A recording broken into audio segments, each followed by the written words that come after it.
हम शुरू करते हैं वर्कशीट नंबर 78। ये आपके 6 to 8 क्लास की वर्कशीट है और इस वीक की लास्ट वर्कशीट है। नेक्स्ट वर्कशीट आपको या तो संडे इवनिंग मिलेगी फिर मंडे मॉर्निंग। ओके, चलिए तो शुरू करते हैं। पहले आप लोग इसे अच्छे से लेबल कर लेंगे, वर्कशीट नंबर डाल देंगे, डेट डाल देंगे, अपना नाम और अपने क्लास टीचर का नाम आप लोग लिख लेंगे, साथ में अपना क्लास जो भी है आपका 6, 7, 8 आप वो भी लिख लेंगे। चलिए देखते हैं आज इसमें हमें क्या करना है। यहाँ लिखा है साप्ताहिक गतिविधि, यानी कि हफ्ते में एक बार की जाने वाली गतिविधि। अब यहाँ क्या लिखा है, प्रिय छात्र इस सप्ताह भी हम प्रतिदिन की तरह 2 मिनट का माइंडफुलनेस करेंगे। तो आपको पता है 2 मिनट माइंडफुलनेस कैसे किया जाता है, शांति से सुकून से 2 मिनट दिमाग पे जोर देते हैं और जो सांसें हैं वो जोर जोर से लेते हैं ताकि जो हमारे दिमाग में टेंशन से जो भी प्रॉब्लम्स है वो सब निकल जाए और इससे ब्लड सर्कुलेशन भी अच्छा होता है जिससे आपका चेहरा बहुत खूबसूरत लगने लगता है। ठीक है, चलिए शुरू करते हैं। तो यह लिखा है ये काम सुबह सुबह करेंगे तो ज़्यादा अच्छा महसूस करेंगे। जी हाँ, अगर आप ये काम सुबह सुबह करते हैं यानी कि फ्रेश एयर में, अगर आप अच्छा हो सकता है तो आप पार्क भी जा सकते हैं, लेकिन आजकल तो कोरोना वायरस का दौर है, आप ना निकले तो बेहतर है। लेकिन तो क्या हुआ, आप अपनी छत पे जाके भी कर सकते हैं। अगर आपने अपने छत पे थोड़े बहुत पौधे लगा रखे हैं गमलों में तो आप छत पे जाके कर सकते हैं, वहाँ की हवा भी बहुत फ्रेश होगी। चलिए तो देखते हैं आज क्या करना है। आज की गतिविधि में हमें उपयोगी वस्तुएं चाहिए। क्या लिखा है इसमें, घर में उपलब्ध, मैं कलर चेंज कर लेती हूँ ताकि आपको दिखने लगे। घर में उपलब्ध सभी वस्तुओं की एक सूची बनाइए। तो सबसे पहले आपको क्या करना है, घर में उपलब्ध सभी वस्तुओं की एक सूची बनानी है। चलिए ये सूची को हम लोग देख लेते हैं। देखिए मैं जो आपको सूची दिखाऊंगी वो सिर्फ एक हिंट के लिए है, आप अपने आप से मेहनत करके इसको बनाएंगे तो देखेंगे कि आपके घर में कौन सी ऐसी वस्तुएं हैं जो आपके घर में मौजूद है। तो आप 12 से 15 या 20-25 वस्तुएं भी लिख सकते हैं। मैंने तो 3-4 ही लिखी है, चलिए देख लेते हैं कौन कौन सी हैं। यहाँ पे मैंने एक छोटी सी लिस्ट दुनिया हिला दे ऐसी अपनी आवाज, कौन सी है।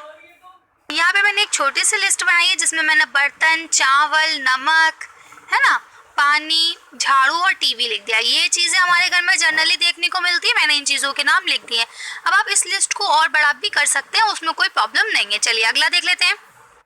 नेक्स्ट है अब आपका कि आपको उन वस्तुओं में से एक और नई सूची तैयार करनी है जिसमें ऐसे वस्तुओं के नाम लिखने हैं जो आप रोज प्रयोग में लाई जाती है आपके घर में। देखिए जरूरी नहीं है कि जो इसमें हो वो इसमें हो, ये क्वेश्चन अलग है, इससे आपको अलग बनाना है। इसमें जो आपको मिले आप वो बनाएंगे। इसमें आपको अपने आप से देखना है कि घर में कौन सी ऐसी चीजें हैं जो मम्मा रोज यूज करती हैं या हम रोज यूज करते हैं। ठीक है, चलिए ऐसी वस्तुओं को देख लेते हैं।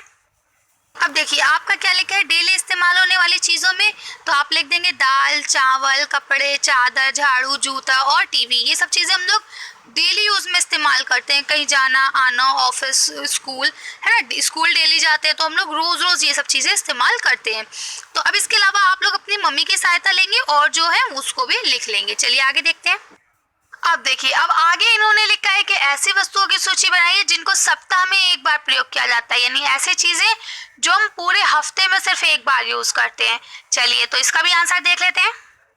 इसका आंसर हमने क्या लिखा है कि जाले साफ करने वाला डंडा, जिससे हम जाले साफ करते हैं, पूरे घर की सफाई के लिए यूज होने वाला सामान, है ना, और वीडियो गेम। ये सब चीज़ें हम लोग क्या करते हैं, ये हम लोग हफ्ते में एक बार करते हैं क्योंकि वीडियो गेम संडे को ही खेल पाते हैं क्योंकि घर पे सब लोग होते हैं। अदरवाइज कोई कहीं गया है, कोई कहीं गया तो हम लोग वीडियो गेम नहीं खेल पाते हैं। और बाकी सारी चीज़ें भी हम लोग हफ्ते में एक बार यानी संडे के दिन ही करते हैं, बाकी डेज तो हम लोग बिजी रहते हैं। ठीक है, चलिए आगे देख लेते हैं। अब आपको ऐसी वस्तुओं की सूची तैयार करनी है जिनको 1 महीने में एक बार ही प्रयोग किया जाता हो। ठीक है, चलिए तो इसका आंसर हम लोग देख लेते हैं। अब आया था देखिए महीने में इस्तेमाल होने वाला सामान, जो महीने में एक बार करते हो, तो मेरे तो कुछ समझ में ही नहीं आ रहा था कि भाई ऐसा कौन सा सामान हो सकता है जो महीने में एक बार इस्तेमाल करते हो। फिर भी देखिए बाल कटवाना, जो लड़के लोग बाल कटवाते हैं या जो अपनी दाढ़ी रखते हैं वो लोग ये सब चीज़ें महीने में एक बार ही सेट करवाते हैं ना, हर हफ्ते तो जाते नहीं है। तो ये सारी चीज़ें मैंने लिख दी कि बाल काटना और शेविंग क्रीम, ये सारी चीज़ें हम महीने में एक बार इस्तेमाल करते हैं। अब आप अपनी मम्मी की सहायता लेंगे और उनसे पूछेंगे कि और ऐसी कौन सी चीज़ें हैं जो वो घर में एक बार ही इस्तेमाल करती हैं महीने में। चलिए आगे देख लेते हैं। अब हमें ऐसी वस्तुओं की सूची बनानी है जिनका प्रयोग लगभग साल में एक बार होता है। ठीक है, ये थोड़ा टिपिकल क्वेश्चन है, लेकिन देखिए मैं आपको हिंट दे रही हूँ ना हर चीज़ का। अगर आप चाहे तो वो एज इट इज़ भी उतार सकते हैं, और अगर चाहे तो थोड़ी सी मेहनत करके अपने मम्मी की मदद लेके और भी अच्छा उसको बना सकते हैं। ठीक है, चलिए तो आगे देख लेते हैं फटाफट। देखिए, साल में इस्तेमाल होने वाला, जो साल में एक बार होता है, तो उसमें क्या है, त्योहारों में इस्तेमाल होने वाली चीज़ें जो साल में एक बार आते हैं। आप दीपावली में दिए जलाते हैं, तो वो तो साल में एक ही बार इस्तेमाल होते हैं ना, उतनी मात्रा में। कभी कदार हम लोग कुछ छोटे थोड़े बहुत दिए जला लेते हैं, लेकिन मेनली जो है वो कहाँ इस्तेमाल होते हैं, साल में एक ही बार होते हैं। या घर में पुताई वगैरह का सामान, क्योंकि हिंदी में ना पुताई नहीं लिख के आ रहा था, तो चित्रकारी सामग्री लिख के आ रहा था, तो मैंने ये लिख दिया। लेकिन आप अगर चाहें तो लिख सकते हैं ऐसा पुताई का सामान, घर में पेंटिंग वगैरह होती है ना उसका सामान, वो भी साल में हम लोग एक बार ही करवाते हैं किसी तेज त्योहार पे, तो आप इसको लिख सकते हैं। चलिए आगे देख लेते हैं। आपको ऐसे वस्तुओं की सूची बनानी है जिनका प्रयोग ही नहीं होता, यानी चाहे साल भर हो जाए चाहे 2 साल हो जाए, उनका हम प्रयोग करते ही नहीं है, तो आपको ऐसी वस्तुओं की सूची भी बनानी है। चलिए इसका देख लेते हैं आंसर। आप इसका आंसर ऐसे लिखिए कि कुछ चीज। Message from Neha. Sorry guys, we are stuck at work. Can't come for dinner tonight. आप इसका आंसर ऐसे लिखेंगे कि कुछ चीजें ऐसी हैं जो छोटी हो जाती है, यानी होती वो नई की नहीं है, लेकिन हमारे छोटी हो जाती हैं, हमारे फिट नहीं आती, जिसके बाद हम उनको क्या करते हैं, कभी भी प्रयोग में नहीं लाते हैं, और उससे क्या होता है कि वो चीज़ें हमारे पास पड़ी रहती हैं और वेस्ट हो जाती है। उससे अच्छा जो चीज़ें हमारे यूज़ में नहीं आ रही है, वो अगर कोई गरीब हो जो ज़रूरतमंद है, हमें उसे दे देना चाहिए, तो ज़्यादा बेहतर है। इसमें क्या है, जैसे जूते, जब हम लोग की बढ़ने वाली एज होती है, जैसे अब आप लोगों की एज है, ये आपकी आपका एक शूज 1 साल के अंदर ही खराब हो जाता होगा, है ना। कपड़े भी आपके बहुत से बहुत चलते होंगे 6-7 महीने, उसके बाद वो कपड़े छोटे हो जाते होंगे, और वैसे अगर देखे थे तो नए के नए रहते हैं, ठीक है ना। तो इस तरह से आप लिख सकते हैं। ये देखिए, ये थोड़ा सी टाइपिंग मिस्टेक है, ये चूड़ियाँ लिखना चाहते हैं या चिड़िया कर दिया गया है, ठीक है।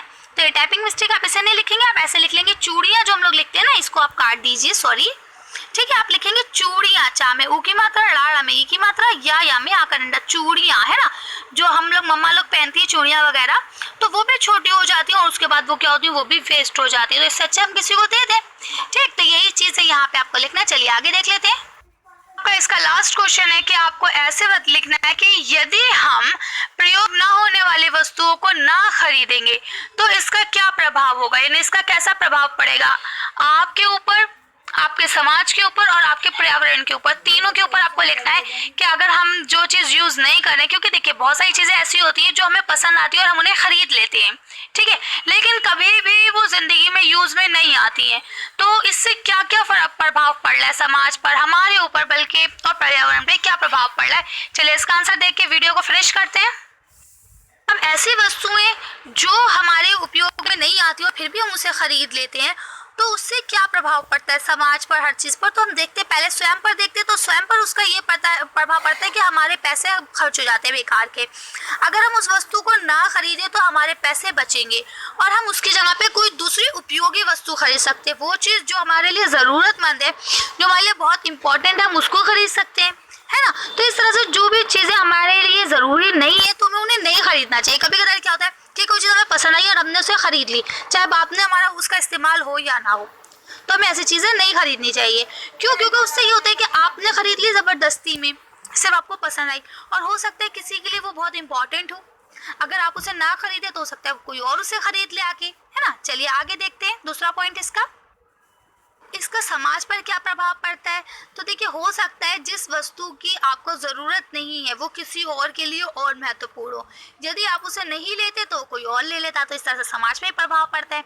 कभी कभी क्या होता है, कुछ चीज़ें बहुत लिमिटेड होती हैं, है ना, या हर चीज़ की बात हो रही है, किसी एक चीज़ की, यानी सिर्फ आपके सूट की या सिर्फ आपके चूड़ियों की या आपके जींस की बात नहीं हो रही है, यहाँ हर चीज़ की बात हो रही है। तो क्या होता है, कभी कदार जिस चीज़ को हम सिर्फ अपने मज़े के लिए या अपने शौक़ के लिए ख़रीद लेते हैं, वो किसी और के लिए हो सकता है ज़रूरत की चीज़ हो। तो हमें ऐसी चीज़ों की डिमांड करनी ही नहीं चाहिए जो बेकार की चीज़ हो, जो हमें मतलब सिर्फ पसंद आ रही है। तो और पता है, जिस चीज़ की डिमांड ज़्यादा होती है उसकी कीमत भी बढ़ जाती है। अब अगर वो वस्तु किसी के लिए ज़रूरी है तो वो बेचारा कीमत बढ़ने के कारण नहीं ले सकता उसको, समझ रहे हैं। तो अगर हम ऐसे फालतू की चीज़ें खरीदेंगे तो उसका समाज पर भी असर पड़ेगा। चलिए अगला देख लेते हैं, पर्यावरण पे क्या असर पड़ेगा उसका। तो आप देख सकते हैं कि ज़्यादातर वस्तुएं, आपने पहले वाली वर्कशीट्स में पढ़ा है कि ज़्यादातर वस्तुएं जो हैं वो पर्यावरण के द्वारा, यानी कि हमारी जो नेचर है, हर चीज़ का रॉ मटेरियल, कच्चा माल जो है वो कहाँ से लिया जाता है? नेचर से लिया जाता है। तो क्या है, हर चीज़ नेचर से ही बनाई जाती है इनडायरेक्टली। तो अगर आप सिर्फ उस वस्तुओं को खरीदें जिसकी आपकी ज़रूरत है, तो उससे पर्यावरण भी सुरक्षित रहेगा। अब आपने लेके इकट्ठा कर ली, मार्केट में उस चीज़ की डिमांड ज़्यादा है तो वो और बनाई जाएगी, जिसके लिए और ज़्यादा पर्यावरण को नुकसान पहुंचाया जाएगा। तो इस तरह से आप इन चीज़ों का ख्याल रखेंगे। तो आज की वर्कशीट हम लोग यहीं ख़त्म करते हैं। आज की वीडियो में बस इतना ही। अगर आपको हमारी वीडियो पसंद आई हो तो प्लीज़ इसे लाइक, अगर अभी तक आपने हमारे चैनल को सब्सक्राइब नहीं करा तो प्लीज़ हमारे चैनल को सब्सक्राइब करें। Thank you for watching.